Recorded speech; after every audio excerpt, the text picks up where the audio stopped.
bagaimana atau dengan apa mengenal Allah Subhanahu wa taala, yaitu dengan ayat-ayatnya dan dengan makhluknya, yakni dengan adanya tanda-tanda kebesaran, kekuasaan dan keagungan Allah Subhanahu wa taala. Adapun mengenal Allah dengan makhluknya, karena adanya makhluk mesti adanya Al-Khaliq, mesti adanya Al-Khaliq. Sebab makhluk tidak mungkin tercipta dengan sendirinya tanpa adanya Al-Khaliq.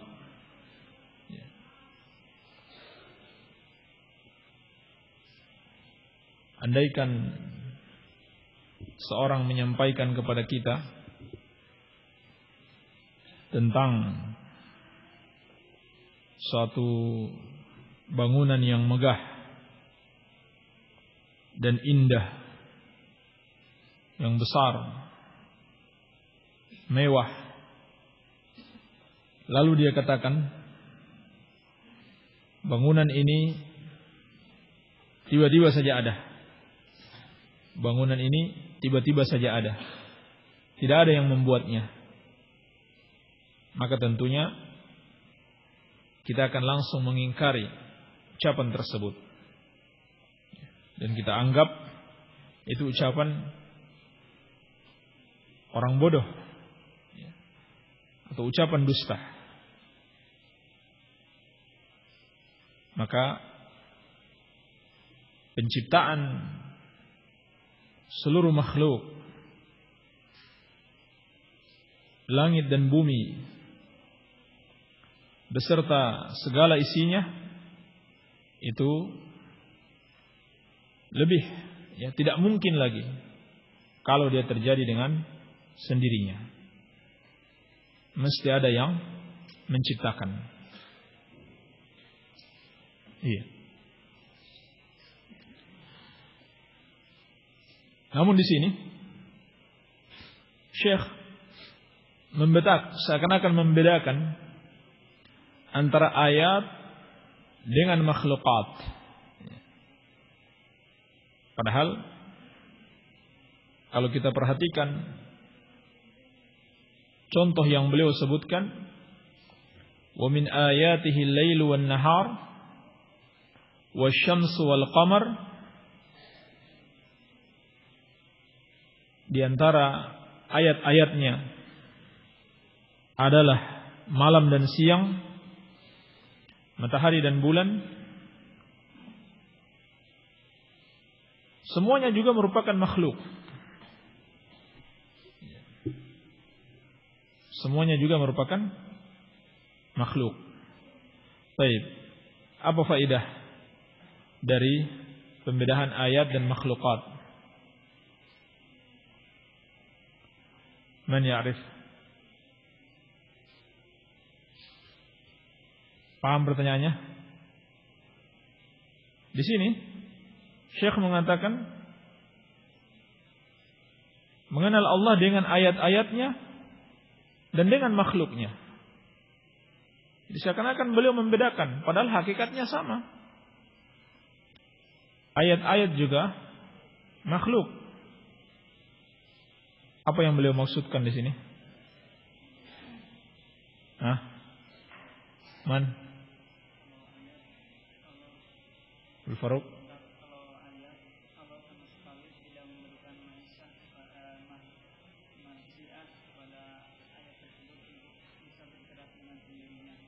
Baik.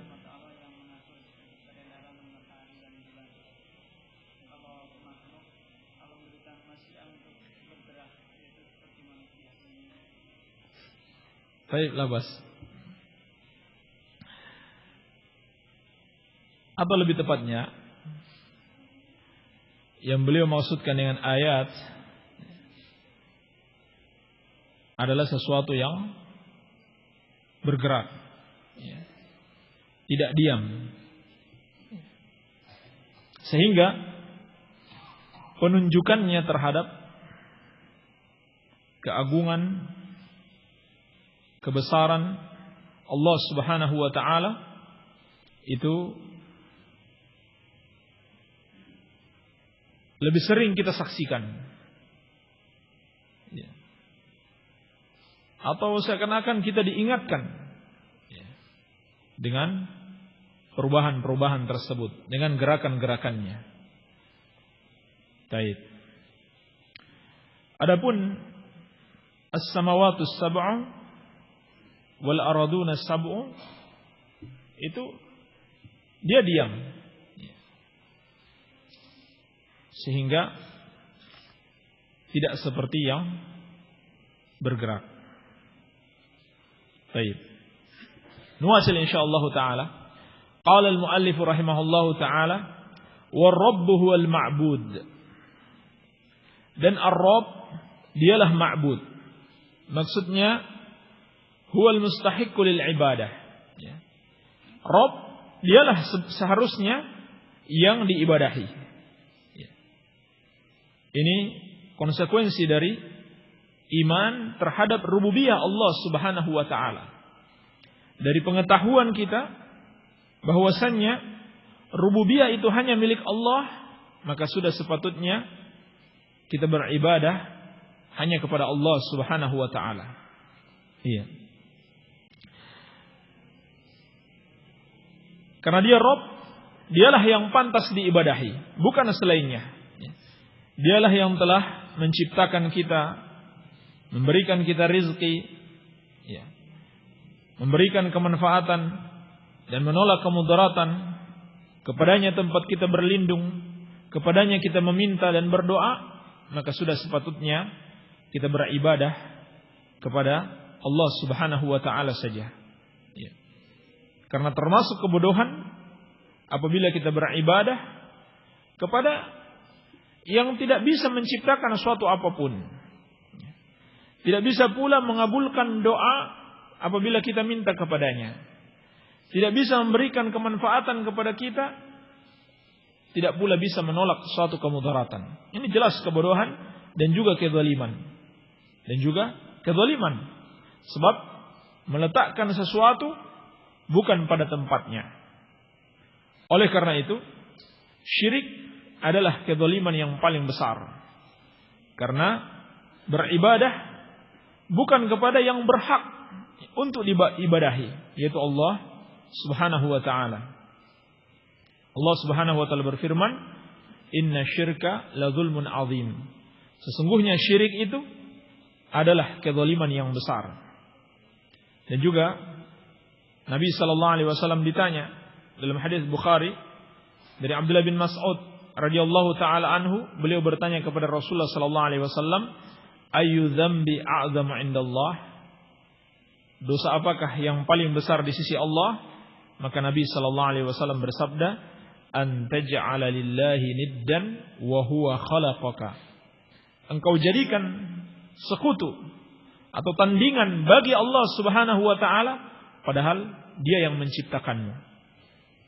Dia adalah Rabbmu, tapi engkau tidak beribadah kepada Dia saja. Ini dosa yang paling besar. Baik. Wad dalilu qauluhu ta'ala. Adapun dalilnya adalah firman Allah Subhanahu wa ta'ala, "Ya ayyuhan nasu u'budu rabbakumul ladzi khalaqakum wal ladzina min qablikum la'allakum tattaqun.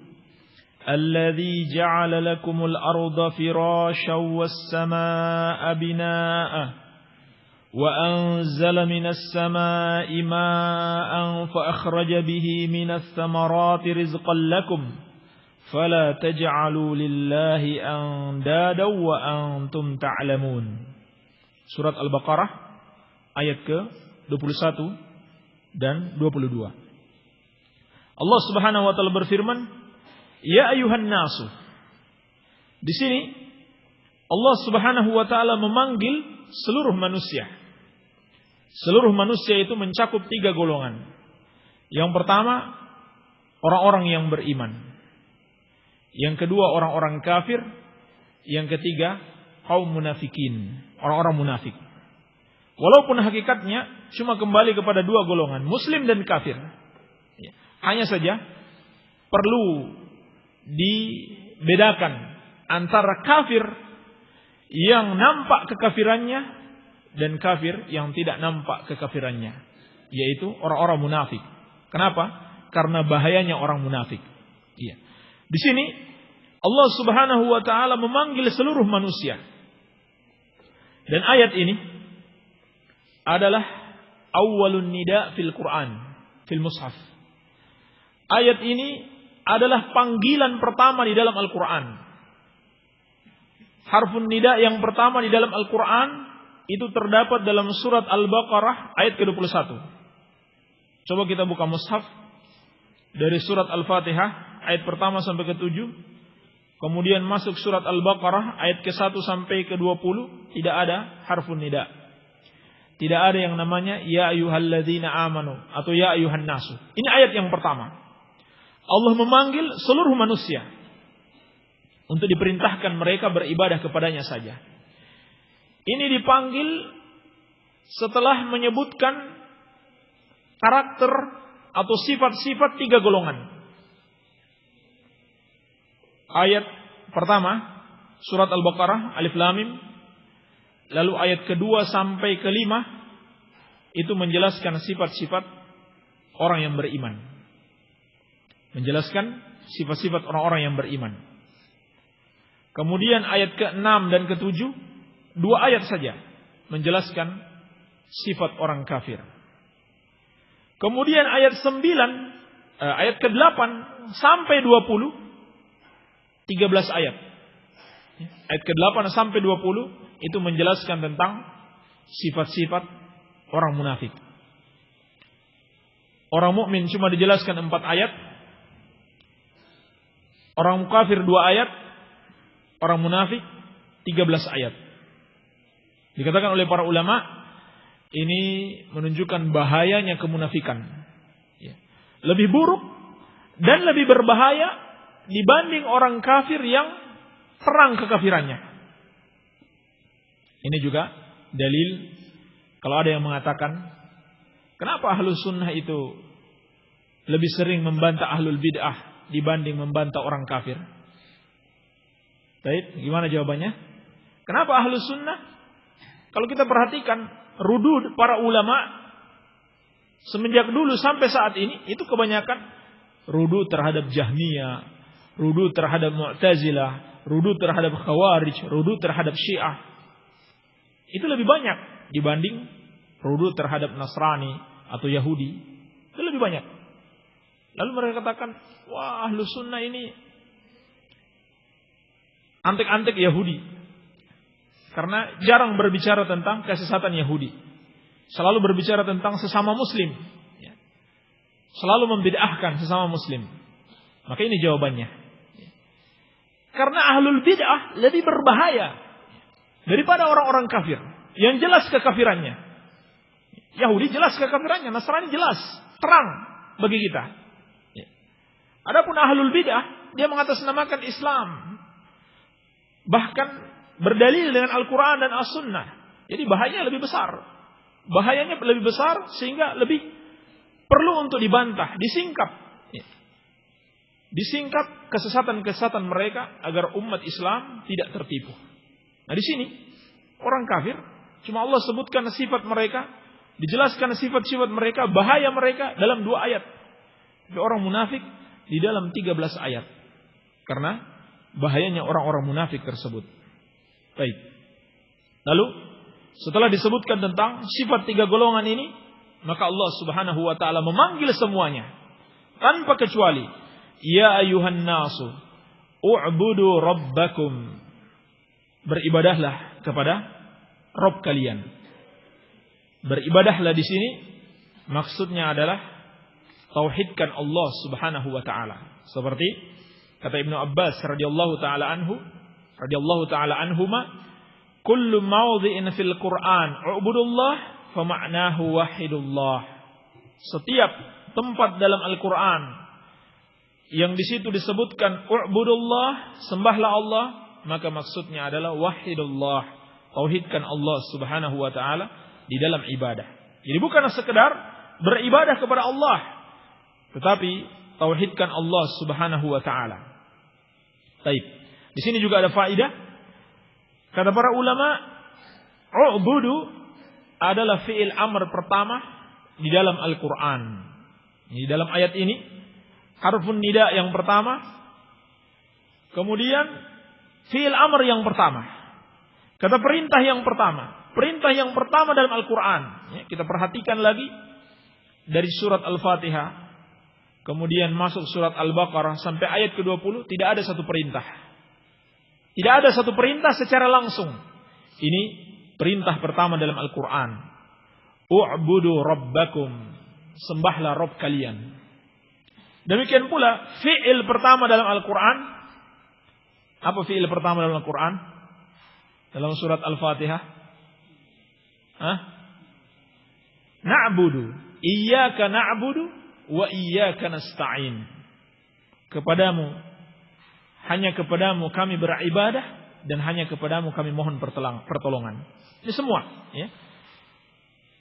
Perintah pertama dalam Al-Quran adalah perintah beribadah, ya, kepada Allah Subhanahu wa taala yang satu saja.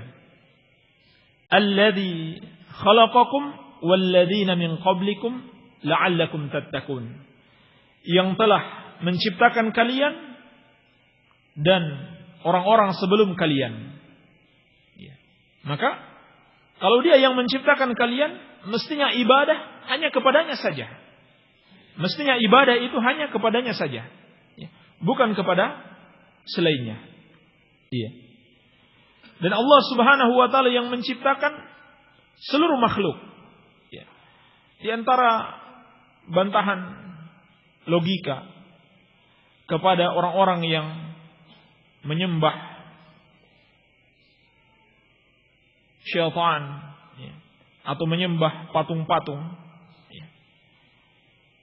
kita katakan, lalu sebelum syaitan diciptakan, makhluk beribadah kepada siapa? Kalau memang dia berhak diibadahi. Sebelum patung-patung diciptakan, patung-patung diciptakan pertama kali di zaman Nabi Nuh alaihissalam. Kalau begitu generasi sebelum Nabi Nuh alaihissalam sampai Nabi Adam alaihissalam, kemudian jin yang sebelumnya telah ada, kemudian para malaikat, beribadah kepada siapa? Padahal patung-patung itu belum diciptakan. Dan Allah Subhanahu wa taala yang menciptakan seluruh makhluk. Iya.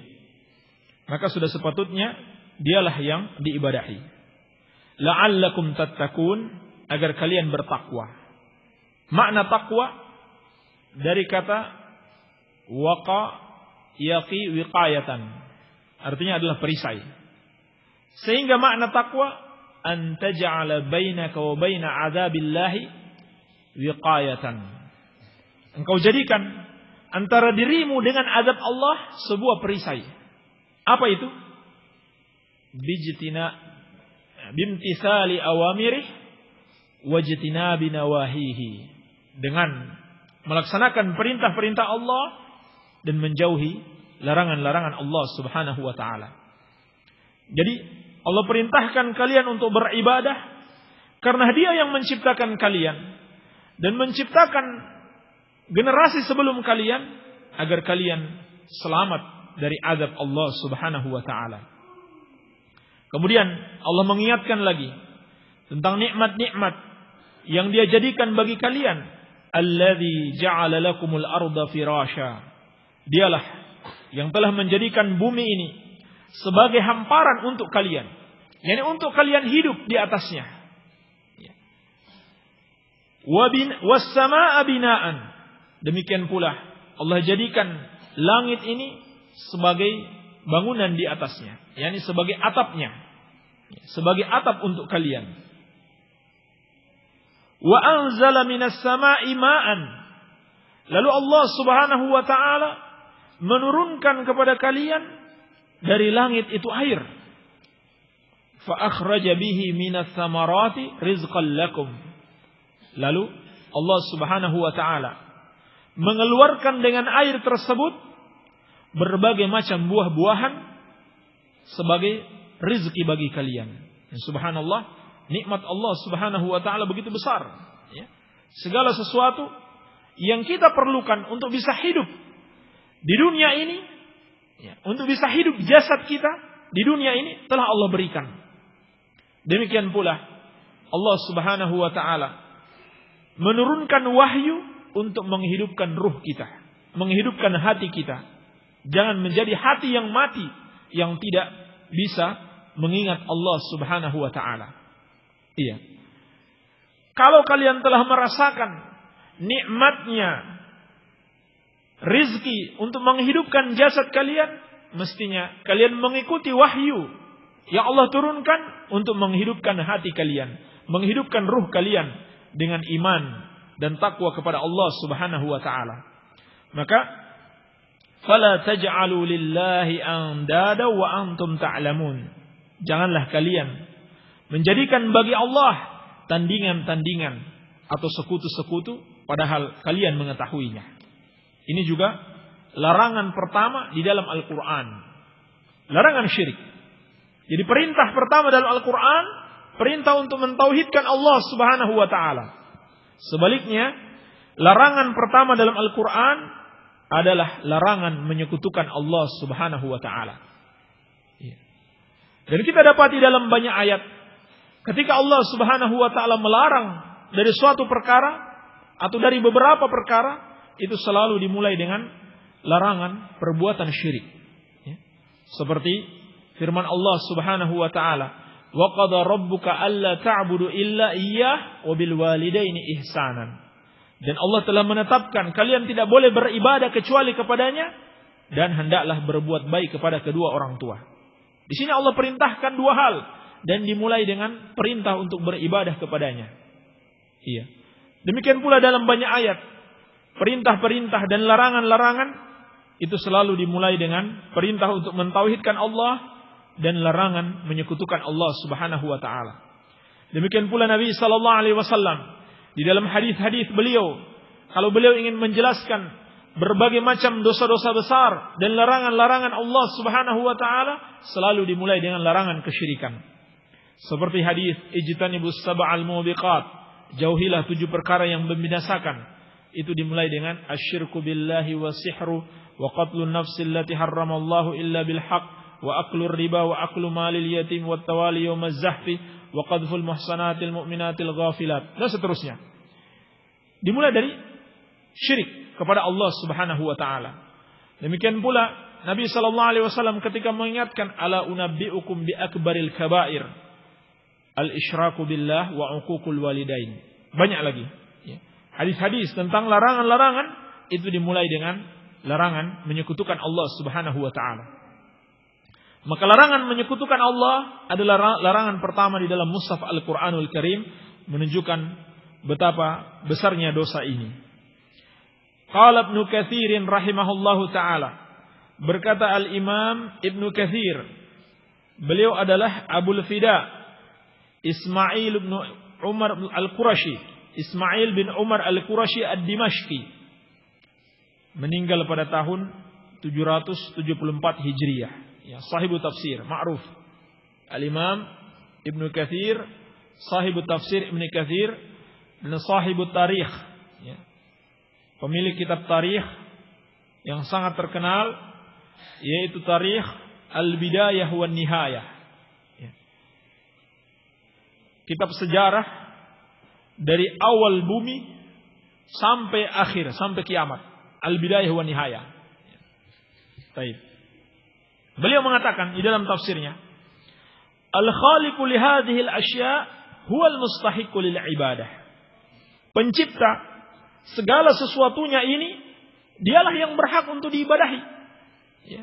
Bukan selainnya yang tidak bisa menciptakan sesuatu apapun juga, ya. Allah Subhanahu wa ta'ala yang mencipta, maka sepatutnya dialah yang kita ibadahi. Wa anwa'ul ibadati allati amara Allah biha mithlul Islam wal iman wal ihsan.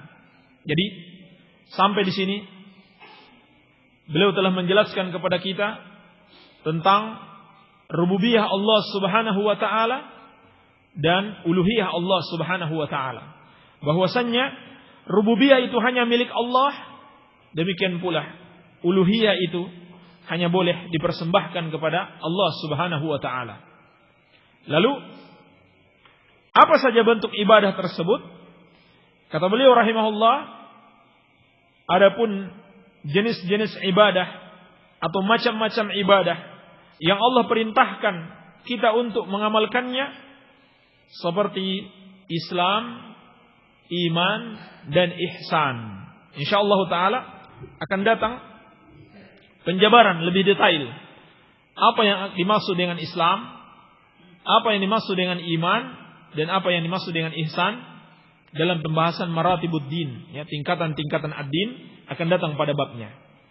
Kemudian kata beliau, wa minhud du'a, dan juga termasuk ibadah adalah doa, wal khauf wal raja wat tawakkul wal raghbah wal rahbah wal khushu'u wal khasyatu wal inabatu wal isti'anatu wal isti'adzah wal istighatsah wal dhabhu wan nadhru wa ghairu dzalika min anwa'il ibadati allati amara Allah biha kulluha lillahi ta'ala. Dan selain itu, selain yang telah beliau sebutkan dari macam-macam ibadah, semuanya hanya bagi Allah Subhanahu wa taala. Ini 14 ya, macam ibadah ditambah dengan 3 yang sebelumnya, yaitu iman, Islam dan ihsan, berarti 17. Ini 17 macam ibadah yang akan beliau jelaskan maknanya disertai dengan dalilnya satu persatu. Insyaallah taala akan kita sebutkan satu persatu. Baik. Kata beliau, semua ibadah ini hanya Allah Subhanahu wa taala yang berhak menerimanya. Wad dalilu qauluhu ta'ala, dalilnya adalah firman Allah Subhanahu wa taala, wa annal masajida lillah fala tad'u ma'allahi ahada. Dan bahwasannya masajid itu milik Allah, maka janganlah kalian beribadah bersamanya kepada siapapun juga. Makna masajid di sini ada 2 disebutkan para ulama. Yang pertama, bangunan yang dibangun untuk beribadah kepada Allah Subhanahu wa taala. Ini milik Allah. Ini rumah Allah Subhanahu wa taala. Dan makna yang kedua adalah anggota tubuh yang kita pergunakan untuk bersujud kepada Allah Subhanahu wa taala. Ini milik Allah. Wa annal masajida lillah, bahwasannya rumah-rumah Allah, masjid-masjid itu milik Allah.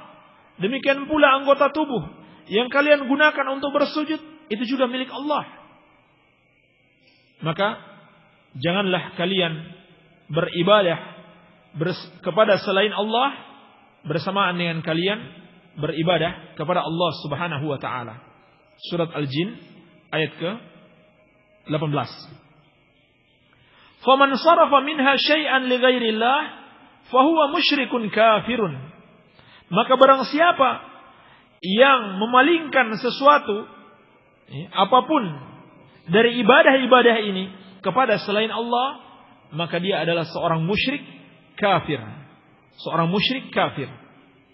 Wad dalilu qauluhu ta'ala, adapun dalilnya adalah firman Allah Subhanahu wa ta'ala, wa may yad'u ma'allahi ilahan akhar la burhana lahu bihi fa innama hisabuhu 'inda rabbih. Dan barang siapa yang beribadah bersama Allah sesembahan yang lain yang dia tidak memiliki hujjah tentang itu, maka hisabnya ada di sisi Allah. Innahu la yuflihul kafirun, sesungguhnya orang-orang kafir itu tidak akan beruntung. Surat Al-Mu'minun ayat ke-117. Ini dalil yang tegas bahwasannya barang siapa yang mempersembahkan satu bentuk ibadah apapun kepada selain Allah, maka mereka adalah orang-orang kafir yang tidak akan beruntung. Ya. Adapun maksud firman Allah, la burhana lahu bihi, sesembahan yang lain yang dia tidak memiliki burhan atau ilmu tentang itu, maka maksudnya adalah bayanul haqiqah la mafhuma laha. Ini adalah bayanul haqiqah, menjelaskan tentang hakikat bahwasannya setiap sesembahan selain Allah tidak ada petunjuk tentang itu. Jadi setiap syirik itu sebenarnya bid'ah. Setiap kesyirikan adalah bid'ah. Cuman kita tidak sebut bid'ah, tetapi kita sebut kesyirikan karena kesyirikan itu lebih besar dosanya dibanding bid'ah pada umumnya. Ya. Dan Allah Subhanahu wa taala telah menamakan itu sebagai kesyirikan. Ya. Sehingga kalau bid'ah itu mau dibagi atau mau dilihat secara keseluruhan, ada bid'ah yang masuk pada kategori kesyirikan, yaitu apabila seorang mempersembahkan ibadah kepada selain Allah Subhanahu wa taala. Dan ada bid'ah yang tidak sampai pada kesyirikan. Yang tidak sampai pada kesyirikan juga bisa masuk pada dosa besar dan bisa masuk pada dosa kecil. Baik. Jadi maksudnya di sini, setiap sesembahan selain Allah la burhana lahu bihi, tidak ada ilmu atau tidak ada burhan, tidak ada hujjah, tidak ada argumentasi yang bisa menguatkan tentang itu. Ya, tidak benar, tidak ada landasan sama sekali dari petunjuk Allah Subhanahu wa taala. Iya. Jadi bukan maksudnya di sini kalau begitu ada sesembahan selain Allah yang ada dalilnya. Ini bukan maksudnya. Maka dikatakan oleh para ulama, la mafhuma laha, tidak ada pemahamannya. Maksudnya tidak ada pemahaman di situ. Kalau Allah mengatakan ilahan akhar la burhana lahu bihi, sesembahan yang lain yang seorang tidak memiliki ilmu tentang itu, bukan maksudnya ada sesembahan lain yang di situ ada ilmunya atau ada dalilnya. Ya, tetapi ini sekedar bayanul haqiqah, yang menjelaskan tentang hakikat sebenarnya. Surat Al-Mu'minun ayat ke-117. Wa fil hadis ad-du'a mukhul ibadah. Kemudian kata muallif rahimahullahu taala, di dalam hadis doa itu adalah otaknya ibadah. Di sini beliau sudah mulai menjelaskan tentang macam-macam ibadah yang disebutkan tadi, ya, mulai dari doa al-khauf sampai pada azabhu wan nazar, 14, ya. 14 macam ibadah. Yang pertama ad-du'a. Dalilnya di dalam hadis ad-du'a'u mukhul ibadah. Namun hadis ini dhaif. Hadis ini dari Anas bin Malik. Hadis ini dhaif seperti yang dijelaskan oleh Syekh Al-Albani di dalam dhaif Sunan At-Tirmidzi. Ada lafaz yang sahih, yaitu ad-du'a'u huwal ibadah. Ini disahihkan oleh Syekh Al-Albani dalam Sunan Abi Dawud dari sahabat An-Nu'man bin Bashir radhiyallahu taala anhu. Jadi yang benar lafaznya adalah ad-du'a'u huwal ibadah. Sedangkan lafaz ad-du'a'u mukhul ibadah hadisnya dhaif. Baik. Jadi beliau sudah mulai menjelaskan tentang macam-macam ibadah. Pertama, doa. Insyaallah taala kita lanjutkan pada kesempatan yang akan datang.